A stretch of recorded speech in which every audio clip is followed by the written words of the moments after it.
મારું નામ ઉદયભાઈ ગોવિંદભાઈ છાસિયા છે। હું આર્કિટેક્ટ છું અને બિલ્ડર છું। અડાજણમાં પરશુરામ ગાર્ડન પાસે વિમલ હેક્ઝાગોન કરીને મારી સાઇટ ચાલતી હતી।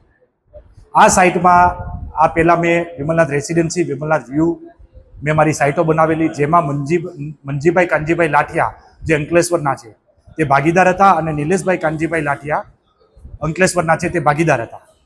હવે નિલેશભાઈ મારા ભાગીદાર હતા અને મંજીભાઈ તો નાનપણથી જ પોલિયોને લીધે બે પગે અપંગ હતા। એટલે નિલેશભાઈએ એવું કીધું કે મારો ભાઈ અપંગ છે ને એ એકાઉન્ટનું બહુ ખૂબ સારું જાણે છે, એટલે એને તો આપણે એકાઉન્ટ સોંપી દઈએ ભાગીદારીનું। એટલે નિલેશભાઈના ભાઈ હતા, એ વિશ્વાસે મેં એને એકાઉન્ટ સોંપ્યું। તો એમણે ધીરે ધીરે બંને ભાઈઓએ ભેગા થઈને ઉચાપત મારી દરેક સાઇટ ઉપર એટલી બધી ઉચાપત કરી કે પોતાની રીતે બધા જ પૈસા ટ્રાન્સફર એના જયસુખભાઈ ગોટી એના શાળાના ખાતામાં ટ્રાન્સફર કરવા મળ્યા। એ જુદી જુદી રીતે ટ્રાન્સફર કરી અને જુદી જુદી પોતાના નામે જગ્યા અને પોતાના નામે ફેક્ટરીઓ નાખવા મળ્યા। હવે મને જ્યારે ખબર પડી કે આ ઉચાપત થયેલી છે એટલે મેં એને કીધું, તો ત્યારે મને એવું કહેવામાં આવ્યું કે અંકલેશ્વરમાં આપણે સ્ટાર એન્જિનિયરિંગ નામની ફેક્ટરી નાખી, તેમાં તમે ભાગીદાર જ છો, કારણ કે આપણે તો કાયમી ભાગીદાર છીએ। આમ કરીને મને છેતરીને મારા તમામ જે પૈસા હતા એ અંકલેશ્વર ફેક્ટરીમાં નાખવામાં આવ્યા। અને અંકલેશ્વર ફેક્ટરીમાં નાખવામાં આવ્યા એટલે મેં તરત કહેવામાં આવ્યું મારા દ્વારા કે ભાઈ તો હવે બીજા બાકીના જે પૈસા છે, બીજી સાઇટોનો હિસાબ, એ મને હિસાબ આપો।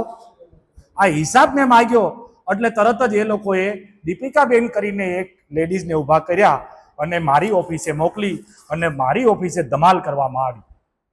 હવે મારી BMW ગાડીની ચાવી એ બેને લઈ લીધી, જેથી હું ચાવી લેવા જાઉં તો એ બેને તરત જ મને એમ કીધું કે દૂર ઊભો રહેજે, નહીંતર 100 નંબરની ગાડી બોલાવી અને હમણાં જ તારી ઉપર કેસ કરાવી દઈશ। એટલે હું કાંઈ બોલ્યો નહીં, હું શાંતિથી ઊભો રહી ગયો। એટલે મારી BMW ની ગાડી, કાગળ બધું જ લઈને એ બેન જતા રહ્યા। હવે મેં પોલીસ ફરિયાદ આપી એટલે પોલીસમાં બી કહેવામાં આવ્યું કે જો બળાત્કારનો કેસ થશે તો તમને જામીન નહીં મળે બળાત્કારના કેસમાં, અને તમારી સાઇટ અડધી રહી જશે। એટલે મેં તે સમયે બળાત્કારનો કેસ પોલીસમાં ફરિયાદ મેં આપેલી છે, પણ બીજી કોઈ કાર્યવાહી ન કરી મેં, અને હું શાંતિથી મેં પહેલાં સૌ પ્રથમ મારી સાઇટ પૂરી કરી। હવે મને એવી માહિતી મળેલી કે આ લોકો કોઈ પણ હિસાબે તમારી સાઇટ પૂરી કરવા નહીં દે, જેથી સાઇટમાં જેણે બુક કરાવેલા હોય ફ્લેટ હોલ્ડરો, જે મારા પર કેસ કરે અને એ લોકો બધા ભેગા થઈને મારા પર કેસ કરે એટલે મને જામીન ન મળે, આવું આ લોકોનું આખું ષડયંત્ર હતું। પરંતુ મેં મારા સગાવાલા પાસેથી, મારા મમ્મી પાસેથી જે કાંઈ પૈસા હતા એ પૈસા મેં ઉછીના લઈ અને મેં આ સાઇટ પૂરી કરી।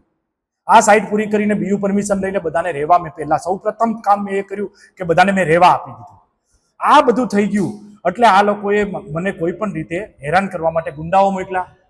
અલ્તાફ પટેલ, વિપુલ ગાજીપરા પિસ્તોલ લઈને મારી પાસે આવી ગયા કે તું સાઇટ પર હવે આવતો નહીં તો તને મારી નાખશું અહીંયા ને અહીંયા જ, કોઈને ખબર નહીં પડે ને કોઈ અમારું કંઈ નહીં બગાડી લે, અમારી ઉપર તો આટલા ગુનાઓ છે, એમ કરીને મારી પાસેથી 25 લાખ રૂપિયા ખંડની પેટે લઈ ગયા અને 25 લાખના 3 ચેક લઈ ગયેલા છે। આ વસ્તુ થઈ। ત્યાર પછી એક પંકજ રમણલાલ શાહ કરીને માણસને ઊભો કરવામાં આવ્યો, જેણે મારી ઉપર ખોટો ગુનો નોંધાયો, જેમાં 143/2016 થી અડાજણ પોલીસ સ્ટેશનમાં ગુનો નોંધીને મને જેલમાં મોકલવામાં આવ્યો। હવે આમાં આ પંકજ રમણલાલ શાહને મેં ઓલરેડી દસ્તાવેજ બનાવી દીધો, જેને પોલીસમાં બી બતાવ્યો નથી, પોલીસને બી અંધારામાં રાખી છે, અને ખોટા સાટા ખત બનાવીને મને ફ્લેટ નથી આપ્યો, મારા પૈસા લઈ લીધા અને ફ્લેટ નથી આપતો, એવી મારી ખોટી છાપ ઊભી કરી। હવે હકીકતમાં તો મેં એને ફ્લેટ આપી દીધો ને એનો કોઈ બીજો ફ્લેટ જ નથી। એ ભાઈએ તો જ્યારે 2011માં પૈસા આપ્યા હતા ત્યારે મારી આ સાઇટ જ નથી, મારી સાઇટ જ 2013માં ચાલુ થઈ। એટલે આ લોકો ખોટા સાટા ખત બનાવીને સમાધાન પેટે મારી પાસે 1 કરોડ ખંડણી માંગવા આવેલા પાછા, જેની મેં પોલીસ ફરિયાદ આપી છે।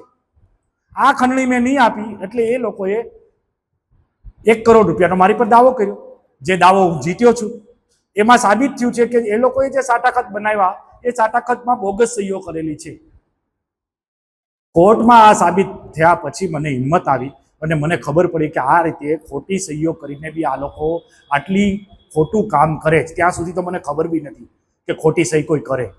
ખોટી સહીઓ કરીને સાટા ખતો બનાવી અને મારી પર કેસ કરીને મને કોઈ પણ રીતે જેલમાં જતો રહું, એટલે જેલમાં જાવ એટલે હું પોલીસને કોઈ પુરાવા ના આપી શકું, એવું કામ આ લોકોએ। મારી માંગ એવી છે કે પત્રકાર એટલે ન્યાયનો ચોથો સ્તંભ છે, તો મને પત્રકાર તરફથી ન્યાય મળે અને પત્રકાર તરફથી મને એવું